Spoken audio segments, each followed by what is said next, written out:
Last night, we told you the story of a Madison County mom who believes hemp may be able to save her baby's life. But because of the law, she's had to choose between helping her daughter or trying something not regulated and potentially illegal. Yeah, but last year, Kentucky began growing hemp again, and a local farmer is selling that oil. But is it safe, and are we on the pathway to making it legal for doctors to prescribe it in Kentucky? We tackle those questions tonight. Many researchers question the safety of an oil derived from hemp called cannabidiol, even though it has low or no THC, the chemical in marijuana that makes people high. I think there's a lot of information in the media that suggests this is a completely benign substance, although we don't really know that for sure. Dr. Shayna Babylonis at the University of Kentucky recently conducted unrelated marijuana research.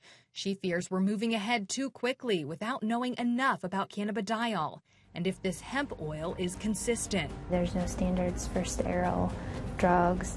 There's no standards for cannabinoid content, that you run the risk of having fake medicine. In fact, she questions if it's working at all. The concerning issue is that some of the physicians in Colorado are now reporting that some of the non-pharmaceutical cannabidiol oil is actually making seizure disorders worse. She wants to see more research. Say hi. Meanwhile, 2-year-old Jolie suffers from a rare seizure disorder, and her parents have run out of treatment options. Are you afraid the side effects of the cannabis could ever be worse than the side effects of the medicine she's on? No. So you're willing to take that risk? I don't think there is a risk. I think the risk is people doing it without help from the doctors.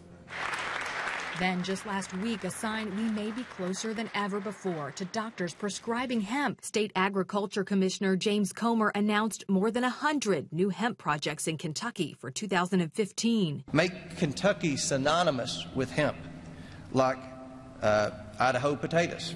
Oh, there he is. Hi, Denny. People leading the way on this controversial plant, from growers to sellers. This is the first hemp vending machine in the state of Kentucky. To the Stanley brothers out of Colorado, who were featured on CNN for growing the famed Charlotte's Web, a specific strain of hemp that was used to treat seizures in a 5-year-old little girl named Charlotte. Our story started in Colorado. We would like to make Charlotte's Web Kentucky proud. Also in attendance, a doctor on the front lines of cannabis research. We clearly need safer and more effective therapies. Dr. Perry Fine is the medical director with ISA Scientific, a company that's working across the globe researching and developing cannabidiol as medicine. He says Kentucky is moving in the right direction. And good science has been impeded by the regulatory situation, the statutes, the federal laws, state laws. When it's Schedule 1, it's virtually impossible to research. A federal bill introduced in March by 3 U.S. senators, including Rand Paul, could be a game changer. Right now,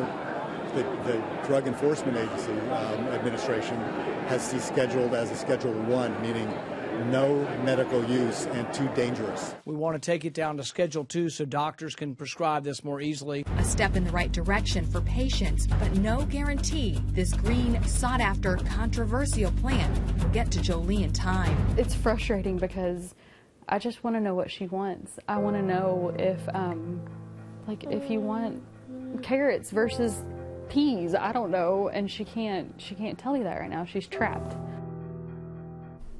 You know, if this becomes a Schedule 2 drug, then doctors in Kentucky would be able to prescribe it, and that will take the guesswork out for parents who, like Jennifer said, feel like they're forced to try it on their own at home.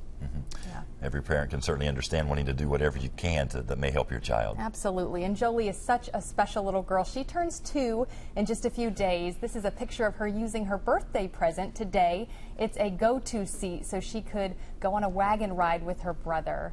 And if you want to stay with Jolie and follow her journey, you can visit her Facebook page, Jolie's Journey. They also have a GoFundMe page, and that's listed up there as well, and that will be on our website as well.